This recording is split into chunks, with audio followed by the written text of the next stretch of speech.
đã bao giờ tự hỏi vì sao cuộc đời mình lại gặp nhiều trắc trở?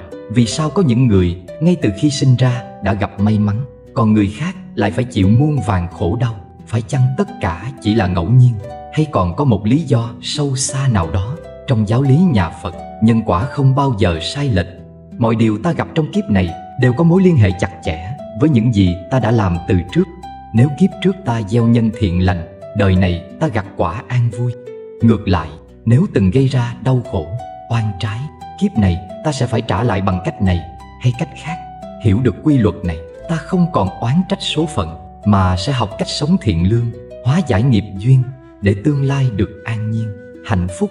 Hãy lắng lòng cùng bài thuyết pháp kiếp trước nợ gì, kiếp này trả đó, là một hành trình đưa bạn đến sự giác ngộ về nhân quả, nghiệp duyên. Hãy cùng giọng đọc trầm ấm lời pháp nhiệm màu của kênh Cổ Nhân Xưa sẽ giúp bạn tĩnh tâm, buông bỏ phiền não, dễ dàng đi vào giấc ngủ an lành. Đừng quên thả lỏng tâm hồn và cảm nhận từng câu từng chữ, để trí tuệ sáng tỏ, lòng nhẹ như mây bay. Có một câu chuyện kể rằng một người đàn ông nghèo khổ suốt đời làm lụng vất vả, nhưng vẫn không đủ ăn, trong khi người bạn của ông lại giàu có và sung túc. Một hôm, ông than trách rằng số phận thật bất công. Tại sao ông cố gắng rất nhiều mà vẫn khổ, trong khi người bạn kia không cần nỗ lực nhiều vẫn giàu có? Một vị thiền sư nghe được và giải thích rằng kiếp trước, người bạn của ông đã từng xây một cây cầu để giúp người qua sông, lại thường xuyên bố thí cho người nghèo, giúp đỡ người khốn khổ. Nhờ những phước lành ấy, kiếp này anh ta sinh ra đã có nhiều thuận lợi. Còn ông, kiếp trước từng sống ích kỷ, không biết chia sẻ với ai, nên kiếp này phải chịu cảnh nghèo khó. Nhưng nếu ông hiểu được điều này và bắt đầu gieo trồng phước lành từ bây giờ, thì tương lai sẽ khác. Sau khi nghe lời dạy của vị thiền sư, người đàn ông thay đổi cách sống. Ông không còn oán trách số phận, mà bắt đầu giúp đỡ những người nghèo hơn mình, sống thiện lành hơn. Dần dần, ông cảm nhận được sự thay đổi trong cuộc sống. Những điều tốt đẹp cũng đến với ông nhiều hơn. Câu chuyện này cho thấy rằng dù nghiệp quá khứ có ảnh hưởng đến hoàn cảnh hiện tại, nhưng con người vẫn có thể thay đổi bằng cách gieo nhân tốt trong hiện tại. Không ai mãi nghèo nếu họ biết tạo phước. Không ai mãi thất bại nếu họ biết rèn luyện bản thân, tích lũy công đức và sống với tâm thiện lành.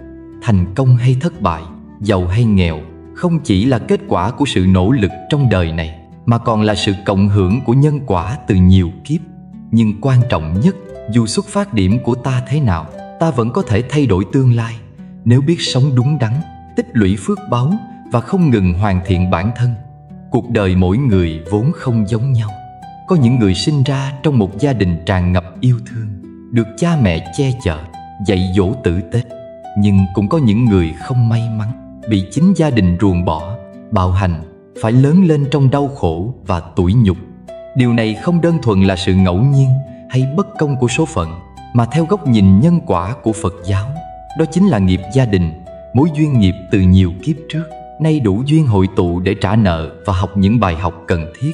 Nhân duyên không tự nhiên mà có trong cõi luân hồi vô tận. Con người không chỉ có một kiếp sống, mà đã từng trải qua vô số lần sinh tử. Mỗi một lần tái sinh, ta đều có cha mẹ, anh em, con cái. Nhưng không phải ai cũng giữ nguyên vai trò đó mãi mãi. Có thể kiếp này ta là con của họ, nhưng kiếp trước lại là người thân, hay thậm chí là kẻ thù của nhau. Những mối quan hệ trong gia đình hôm nay chính là kết quả của nhân duyên từ nhiều kiếp trước. Người sinh ra trong một gia đình êm ấm, cha mẹ yêu thương, dạy dỗ đàng hoàng thường là những người trong nhiều kiếp trước đã tạo thiện nghiệp, từng hiếu kính với cha mẹ, sống đạo đức, biết giúp đỡ người khác. Nhờ vậy, họ được hưởng phước trong đời này, được nuôi dưỡng trong một môi trường tốt. Ngược lại, những ai sinh ra trong một gia đình đầy đau khổ, chịu sự ghẻ lạnh, bạo hành, đó có thể là do nghiệp duyên từ quá khứ. Có thể trong những kiếp trước, họ đã từng bất hiếu, đối xử tệ bạc với cha mẹ, hoặc từng gây ra tổn thương cho người khác, khiến bây giờ phải chịu cảnh tương tự để học bài học về lòng nhẫn nhục, sự bao dung và tình thương yêu. Có một câu chuyện như sau. Một người phụ nữ tên Minh sinh ra trong một gia đình nghèo khó. Từ nhỏ, cô đã bị cha mẹ ghẻ lạnh, luôn cảm thấy mình là đứa trẻ bị bỏ rơi trong chính ngôi nhà của mình. Dù cô cố gắng ngoan ngoãn, học giỏi, nhưng chưa bao giờ nhận được sự công nhận hay yêu thương từ cha mẹ. Cô lớn lên trong sự cô đơn, mang theo vết thương lòng suốt nhiều năm. Sau này, khi có duyên được nghe về luật nhân quả, mình tìm đến một vị thiền sư và hỏi: tại sao con sinh ra trong một gia đình như vậy? Tại sao con lại không được yêu thương như bao người khác?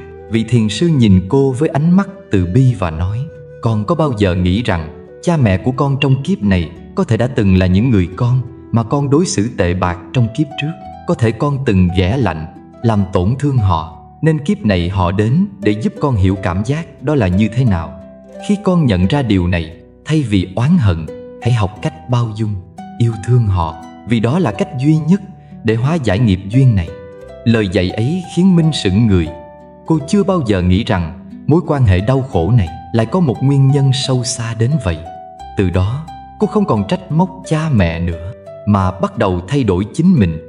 Cô vẫn hiếu thuận, vẫn quan tâm, dù cha mẹ không thay đổi. Dần dần, cô cảm nhận được sự nhẹ nhõm trong lòng, bởi cô hiểu rằng mình không còn tạo thêm oán hận, mà đang dần hóa giải nghiệp duyên cũ. Những người trong một gia đình đến với nhau không phải chỉ để hưởng phước, mà còn để trả nợ, để học bài học về tình thương, sự tha thứ. Một người con bất hiếu có thể đầu thai trở thành con của người mình từng phụ bạc, để cảm nhận những nỗi đau mà mình từng gây ra. Một người mẹ nhẫn tâm có thể phải đầu thai làm con của người mà mình từng bỏ rơi, để thấu hiểu nỗi lòng của một đứa trẻ thiếu tình thương. Hiểu được điều này, ta sẽ không còn trách móc số phận, không oán hận những đau khổ mà mình phải chịu, mà sẽ học cách chấp nhận và chuyển hóa. Những ai sinh ra trong gia đình đau khổ, thay vì dằn vặt, trách móc, có thể tìm cách yêu thương chính mình, sống tốt hơn để hóa giải nghiệp xấu. Những ai được hưởng một gia đình hạnh phúc, hãy biết trân trọng, vun đắp và tạo thêm phước lành để không đánh mất điều quý giá ấy. Làm sao để hóa giải nghiệp gia đình? Dù nghiệp gia đình có ra sao, chúng ta vẫn có thể thay đổi tương lai bằng cách chấp nhận và hiểu rõ nhân quả. Khi ta hiểu rằng mọi thứ đều có nguyên nhân, ta sẽ bớt oán hận và thay vào đó là sự bao dung, nhẫn nại, không tạo thêm nghiệp xấu. Dù ta bị đối xử bất công, hãy dừng lại sự oán hận. Hãy sống thiện lành, không để tâm sân hận lấn át. Biết yêu thương, hiếu thuận dù không được đáp lại. Đôi khi, chỉ cần ta thay đổi, duyên nghiệp sẽ dần được hóa giải. Tu tập để chuyển hóa tâm thức. Khi ta thay đổi bản thân, nhìn cuộc đời bằng sự bình an, mọi nỗi đau cũng sẽ dần phai nhạt. Dù số phận đưa ta vào một gia đình thế nào, hãy nhớ rằng tất cả chỉ là nhân duyên, và duyên nghiệp ấy hoàn toàn có thể được chuyển hóa bằng tình yêu thương và lòng bao dung. Dưới bầu trời rộng lớn này, mỗi con người đều đang gánh trên vai những nghiệp duyên mà chính mình đã tạo ra từ bao đời trước. Có người sinh ra đã gặp nhiều may mắn, được yêu thương, che chở. Có người lại phải chịu đựng khổ đau, mất mát từ thuở ấu thơ. Nhưng điều trớ trêu là dù may mắn hay khổ đau, nếu không hiểu được nguyên lý nhân quả, con người vẫn mãi trôi lăn trong vòng xoáy của nghiệp báo mà không hay biết. Một hạt giống khi gieo xuống đất sẽ nảy mầm và sinh trưởng theo quy luật tự nhiên. Nghiệp cũng vậy, khi ta khởi một niệm thiện hay ác, nó không bao giờ mất đi, mà sẽ theo ta như một cái bóng, đợi thời điểm thích hợp để trổ quả. Nếu đời này ta không biết cách hóa giải nghiệp cũ, mà còn vô minh tạo thêm nghiệp xấu, đời sau sẽ tiếp tục gánh chịu hậu quả. Vậy nên, sống thiện không phải chỉ để được người khác ca ngợi, mà là cách để tự cứu chính mình. Những vòng lặp của khổ đau. Có một người đàn ông trung niên, suốt đời sống trong oán giận và thù hận. Từ khi còn nhỏ, ông đã chịu cảnh bị cha mẹ ruồng bỏ, phải tự mình bươn chải trong cuộc sống. Lớn lên, ông trở nên cộc cằn, lạnh lùng, không tin vào lòng tốt của con người. Ông đối xử cay nghiệt với những ai tiếp cận mình, luôn cho rằng đời bất công và không ai đáng tin cậy. Thế rồi, ông lập gia đình. Nhưng cũng chính sự oán hận và vô tâm của mình, ông khiến vợ con khổ sở. Những lời cay nghiệt, những trận cãi vã, những cái nhìn lạnh lẽo dần dần tạo nên một khoảng cách không thể cứu vãn. Vợ ông ra đi, con cái lớn lên cũng không còn muốn gần gũi cha mình. Đến khi về già, ông sống trong cô độc, cay đắng, tự hỏi vì sao cuộc đời lại bất công đến thế. Nhưng liệu có thật là bất công, hay chính ông trong vô thức đã tạo nên số phận của mình? Vì đã chịu tổn thương, ông tổn thương người khác. Vì không được yêu thương, ông từ chối yêu thương. Cứ như thế, vòng lặp của khổ đau tiếp diễn. Ông không chỉ gánh nghiệp cũ mà còn tự tạo thêm nghiệp mới, trói buộc bản thân vào những chuỗi ngày bất hạnh. Tu dưỡng con đường duy nhất để hóa giải nghiệp. Có một câu nói rất hay: nếu không muốn gặt quả đắng, đừng gieo hạt đắng. Nghiệp không phải là một bản án bất di bất dịch. Con người có thể thay đổi vận mệnh của mình bằng cách thay đổi cách sống. Tu dưỡng không có nghĩa là phải lên chùa gõ mõ tụng kinh, cũng không có nghĩa là phải từ bỏ mọi thứ để đi tìm chân lý. Đơn giản hơn, tu dưỡng chính là biết kiểm soát tâm mình, không để những tham, sân, si dẫn dắt cuộc đời. Khi đối mặt với khó khăn, thay vì oán trách, ta học cách bình tĩnh. Khi bị người khác làm tổn thương, thay vì thù hận, ta học cách tha thứ. Người biết tu dưỡng không phải là người chưa từng phạm lỗi, mà là người biết nhận lỗi, biết sửa chữa. Bởi vì sai lầm không đáng sợ là không biết mình sai. Có một cô gái trẻ từng rất nóng nảy. Cô dễ dàng nổi giận, dễ dàng tổn thương và cũng dễ dàng làm tổn thương người khác. Một ngày nọ, cô gặp một vị thiền sư và than vãn rằng: con không hiểu vì sao con luôn gặp những người tệ bạc. Họ đối xử không tốt với con, khiến con khổ sở. Vị thiền sư mỉm cười hỏi: con có bao giờ nghĩ rằng có thể chính con cũng đã từng đối xử như vậy với người khác? Nếu con cứ tiếp tục oán giận và phản ứng gay gắt, con sẽ tiếp tục gặp những điều bất như ý. Bởi vì con đang tự gieo hạt giống khổ đau. Cô gái chợt sững lại. Từ đó, cô bắt đầu học cách kiềm chế cơn giận, học cách lắng nghe thay vì phản ứng. Mỗi ngày, cô đều nhắc nhở bản thân về lòng từ bi, về nhân quả. Dần dần, những người xung quanh cô cũng thay đổi. Cuộc sống cô trở nên nhẹ nhàng hơn, bởi cô đã không còn tạo thêm nghiệp xấu. Gieo thiện nghiệp, tích lũy phúc báo cho tương lai. Có một nghịch lý trong cuộc đời: những người sống lương thiện đôi khi lại chịu thiệt thòi, trong khi những kẻ xấu xa lại hưởng lợi. Nhưng đừng vội nghĩ rằng nhân quả không công bằng. Một người làm điều ác có thể hiện tại chưa gặp báo ứng, nhưng rồi sẽ có lúc phải trả giá. Còn những ai làm điều thiện, dù không nhận lại ngay lập tức, nhưng chắc chắn phước lành sẽ đến. Một người thường xuyên giúp đỡ người khác, luôn nói lời tốt đẹp, sống trung thực và nhân hậu, có thể hiện tại chưa thấy gì thay đổi. Nhưng rồi một ngày, khi gặp hoạn nạn, họ sẽ có người sẵn sàng giúp đỡ. Khi gặp khó khăn, họ vẫn giữ được bình an trong lòng. Phước đức không chỉ thể hiện ở vật chất, mà còn là sự an yên trong tâm hồn. Sống thiện không phải để được khen ngợi, mà là để không tạo thêm nghiệp xấu. Có một câu hỏi mà nhiều người thường đặt ra: nếu ai cũng có nghiệp báo, vậy tại sao phải sống thiện? Câu trả lời rất đơn giản: vì nếu ta không sống thiện, ta chỉ đang tạo thêm nghiệp xấu cho chính mình. Khi ta làm điều ác, dù có biện minh thế nào, cũng không thể tránh khỏi quả báo. Khi ta sân hận, người chịu đau khổ nhất chính là ta. Khi ta ghen ghét, ta chỉ đang tự đốt cháy tâm hồn mình. Sống thiện không phải để mong chờ một sự ban thưởng từ ai đó, mà là để tâm hồn nhẹ nhàng, để không phải tiếp tục trôi lăn trong vòng luân hồi đau khổ. Trong kiếp nhân sinh vô thường này, điều duy nhất ta có thể kiểm soát chính là cách ta hành xử. Ta có thể chọn sân hận, oán trách, hoặc có thể chọn bao dung và yêu thương. Ta có thể chọn tạo thêm nghiệp xấu, hoặc chọn gieo hạt giống thiện lành. Mỗi giây phút trôi qua, ta đều đang gieo nhân cho tương lai của mình. Vậy hãy sống sao cho khi nhìn lại, ta không thấy hối hận. Hãy sống sao để khi nhắm mắt rời đi, ta không còn vướng bận điều gì. Vì tất cả những gì ta làm đều là ta đang làm cho chính mình. Dưới bóng thời gian, con người trôi lăn trong luân hồi vô tận, mang theo những nghiệp duyên từ kiếp này sang kiếp khác. Có người sinh ra trong nhung lụa, hưởng đủ phúc báo. Có người lại gánh chịu những bất hạnh không ai thấu hiểu. Nhưng có bao giờ ta tự hỏi, nghiệp báo có thể thay đổi không? Hay tất cả đã được định sẵn như một bản án không thể chối cãi? Nghiệp báo không phải là số phận bất biến trong giáo lý nhà Phật. Nghiệp báo không phải là một định mệnh cố định, mà luôn chuyển động, luôn thay đổi theo từng suy nghĩ, lời nói và hành động của con người. Nếu nghiệp là ngọn đồi cao chắn lối, thì mỗi việc thiện ta làm chính là một con đường mới mở ra để tìm lối đi khác. Có một câu chuyện về một người đàn ông tên An, suốt đời chìm trong khổ đau. Ông nghèo khổ, bệnh tật, chịu nhiều mất mát. Ông luôn trách móc số phận, oán giận cuộc đời. Một ngày nọ, ông tìm đến một vị thiền sư và hỏi: "Thưa thầy, vì sao con lại khổ như vậy? Đây có phải là nghiệp báo con phải trả không? Nếu vậy, con làm gì cũng vô ích, đúng không?" Vị thiền sư nhìn ông, mỉm cười hiền hậu rồi nói: "Nếu con gieo một hạt cam chua, con sẽ có cây cam chua.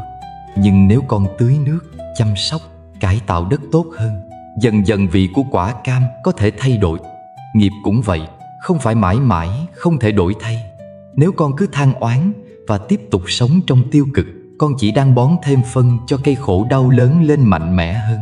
Nhưng nếu con biết cách chuyển hóa, phước báo sẽ dần sinh khởi." Lời dạy ấy khiến ông bừng tỉnh. Ông quyết định thay đổi bản thân, sống thiện hơn, giúp đỡ người khác, chăm chỉ lao động mà không còn oán trách số phận. Dù những khó khăn không lập tức biến mất, nhưng ông cảm thấy tâm mình nhẹ nhàng hơn. Và dần dần, những điều tốt đẹp cũng đến với ông. Làm sao để trả nghiệp nhẹ nhàng hơn?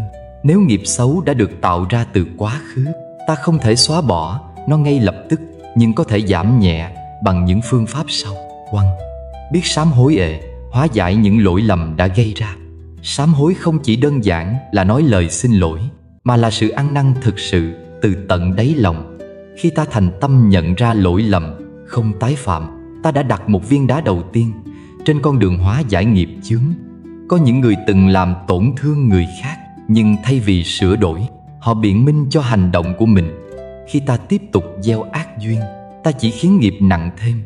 Nhưng nếu ta biết quay đầu, biết chuộc lỗi bằng chính sự chân thành, nghiệp báo có thể dần thay đổi. Tu, sống thiện, bù đắp những gì đã mất. Có câu: muốn biết quá khứ, hãy nhìn hiện tại. Muốn biết tương lai, hãy nhìn hành động của mình hôm nay. Nếu trong quá khứ ta đã tạo nghiệp xấu, hiện tại chính là cơ hội để bù đắp. Mỗi việc thiện ta làm như một ánh sáng nhỏ trong đêm tối, dần dần soi rọi con đường phía trước. Giúp đỡ người khác, tu tâm dưỡng tính, gieo duyên lành, tất cả những điều này đều có thể giúp ta trả nghiệp nhẹ nhàng hơn.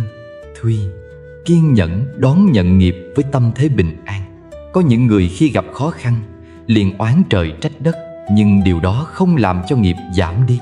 Ngược lại, nếu ta bình thản đón nhận, xem đó là một phần của quá trình học hỏi, nghiệp sẽ nhẹ nhàng hơn rất nhiều. Một người khi bị mất tiền có thể nổi giận, cay cú, hoặc có thể nghĩ rằng đây là cách để họ trả một món nợ nào đó từ kiếp trước. Sự khác biệt nằm ở cách ta nhìn nhận vấn đề. Nếu ta oán trách, ta chỉ chuốc thêm khổ đau. Nếu ta bình thản, nghiệp báo sẽ qua đi mà không để lại vết thương quá lớn trong tâm hồn. Phố, biết bố thí dùng lòng từ bi để hóa giải nghiệp xấu. Bố thí không chỉ là cho đi vật chất, mà còn là sự sẻ chia yêu thương, rộng lượng và tha thứ. Có những người giàu có nhưng keo kiệt, cuối đời lại gặp nhiều đau khổ. Có những người dù không dư dả nhưng luôn giúp đỡ người khác, và họ luôn có một cuộc sống nhẹ nhàng hơn. Khi ta mở rộng lòng mình, sẵn sàng giúp đỡ những người khổ hơn mình, ta đang tạo ra phước báo cho chính mình. Phai, chuyển hóa suy nghĩ tiêu cực, tạo nghiệp lành từ trong tâm. Nhiều người nghĩ rằng chỉ hành động mới tạo nghiệp, nhưng thực tế, suy nghĩ cũng là một dạng nghiệp. Nếu ta luôn suy nghĩ tiêu cực, ghen ghét, hận thù, chính ta đang tự tạo ra một môi trường xấu cho chính mình. Một người có thể sống trong hoàn cảnh nghèo khó, nhưng nếu họ vẫn giữ tâm an nhiên, họ không cảm thấy khổ. Ngược lại, một người giàu có nhưng luôn lo lắng, sợ hãi, thì họ vẫn khổ. Vì vậy, thay đổi từ trong suy nghĩ chính là cách để nghiệp báo nhẹ nhàng hơn. Nghiệp báo không phải là định mệnh, không thể thay đổi. Con người có quyền tự viết nên số phận của chính mình bằng cách gieo những hạt giống tốt đẹp. Khi ta biết sám hối, biết sống thiện, biết tu dưỡng tâm hồn, nghiệp chướng có thể chuyển hóa. Không có gì là cố định, cũng không có gì là ngẫu nhiên. Mọi thứ đều có nhân duyên của nó. Nếu hôm nay ta biết sống tốt hơn, ngày mai nhất định sẽ có một cuộc đời tươi sáng hơn. Hãy nhớ rằng không ai có thể cứu ta khỏi nghiệp chướng ngoài chính bản thân ta. Và chỉ khi ta thực sự muốn thay đổi, con đường chuyển hóa nghiệp mới thật sự mở ra. Trong vòng xoay bất tận của luân hồi, mỗi chúng ta đều mang theo những nghiệp duyên từ kiếp trước, đồng thời tạo ra nghiệp mới cho những kiếp sau. Có người sinh ra trong gia đình giàu sang, được yêu thương che chở. Có người lại chịu nhiều khổ đau, bất hạnh ngay từ lúc mới chào đời. Tất cả không phải là ngẫu nhiên, mà đều có nguyên nhân từ nhân quả. Nếu muốn có một kiếp sau tốt đẹp hơn, ta phải gieo những hạt giống thiện lành ngay từ bây giờ. Mọi hành động, lời nói, suy nghĩ của chúng ta đều tạo nên nghiệp. Nếu ta sống lương thiện, giúp đỡ người khác, giữ tâm từ bi, ta sẽ tích được nhiều phước báu cho đời sau. Ngược lại, nếu ta tham lam, ích kỷ, gây tổn hại cho người khác, nghiệp xấu sẽ theo ta và tạo ra những khổ đau sau này. Có câu, muốn biết đời trước ta sống thế nào, hãy nhìn đời này. Muốn biết đời sau sẽ ra sao, hãy nhìn cách ta sống hôm nay. Người hiểu được quy luật này sẽ không còn than trách số phận, mà sẽ chủ động thay đổi chính mình, sống thiện để tạo duyên lành cho tương lai. Nhiều người nghĩ rằng chỉ những hành động lớn mới tạo ra nghiệp, nhưng thực tế, từng suy nghĩ nhỏ trong tâm cũng có thể ảnh hưởng đến đời sống của ta. Nếu ta thường xuyên giận dữ, oán trách, ghen ghét, những cảm xúc tiêu cực ấy sẽ tích tụ thành nghiệp xấu. Ngược lại, nếu ta biết kiểm soát tâm mình, giữ lòng khoan dung, luôn suy nghĩ tích cực và yêu thương người khác, ta đang tạo ra những nghiệp lành giúp cho kiếp sau được tốt đẹp hơn.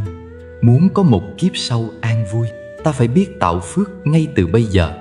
Phước báo không chỉ đến từ việc bố thí tiền bạc, mà còn từ những hành động đơn giản như giúp đỡ người nghèo, người hoạn nạn, chia sẻ kiến thức, dẫn dắt người khác đi đúng hướng, biết tha thứ, sống bao dung với lỗi lầm của người khác, bảo vệ môi trường, không sát sinh. Mỗi việc thiện ta làm như một hạt giống gieo xuống đất. Khi đủ nhân duyên, hạt giống ấy sẽ nảy mầm và mang lại hoa trái tốt lành cho ta trong kiếp này và những kiếp sau. Phố, biết buông bỏ, giảm bớt phiền não để tâm thanh thả. Nhiều người sống trong đau khổ không phải vì họ quá bất hạnh, mà vì họ không biết cách buông bỏ. Họ chấp vào tiền tài, địa vị, danh vọng, tình yêu, và khi mất đi, họ đau khổ tột cùng. Người hiểu đạo lý nhân quả sẽ biết rằng mọi thứ trên đời đều vô thường. Khi ta học cách buông bỏ, tâm ta sẽ nhẹ nhàng hơn. Một tâm hồn bình an sẽ không tạo thêm nghiệp xấu, và đó chính là cách tốt nhất để hướng đến một kiếp sau an vui hơn. Phai, sống với lòng biết ơn, nhận ra giá trị của cuộc sống. Những người luôn biết ơn cuộc sống sẽ có tâm thế tích cực hơn. Khi biết ơn, ta trân trọng những gì mình đang có, không so đo, không oán trách. Ta hiểu rằng ngay cả những khó khăn cũng là một phần của nhân quả, giúp ta học hỏi và trưởng thành hơn. Lòng biết ơn giúp tích thêm phước đức, đồng thời giữ tâm thanh tịnh, tránh được những suy nghĩ tiêu cực dẫn đến nghiệp xấu. Chánh niệm là sự tỉnh thức trong từng hành động, lời nói và suy nghĩ. Khi sống chánh niệm, ta không để bản thân bị cuốn vào tham lam, sân hận, si mê. Ta biết suy xét kỹ lưỡng trước khi hành động, không để cảm xúc tiêu cực điều khiển mình. Một người sống chánh niệm sẽ luôn bình tĩnh, sáng suốt, từ đó tránh được việc tạo nghiệp xấu. Điều này giúp họ có một đời sống nhẹ nhàng hơn, đồng thời tạo nền tảng vững chắc cho những kiếp sau. Ngoài việc sống thiện, biết ơn và buông bỏ, tu tập theo chánh pháp là cách tốt nhất để thay đổi nghiệp lực và tạo một kiếp sau tốt đẹp hơn. Tu tập không có nghĩa là phải xuất gia, mà là biết sống đúng với đạo lý, biết quán chiếu bản thân, biết điều chỉnh tâm thức để hướng đến trí tuệ và từ bi. Có nhiều cách để tu tập, thiền định để rèn luyện tâm an trú trong hiện tại, học Phật Pháp để hiểu rõ nhân quả, vô thường, vô ngã, niệm Phật để giữ tâm thanh tịnh, hướng đến sự giác ngộ, giữ giới để tránh tạo nghiệp sâu. Người kiên trì tu tập không chỉ thay đổi nghiệp lực của chính mình, mà còn tạo ra nguồn năng lượng tích cực cho những người xung quanh.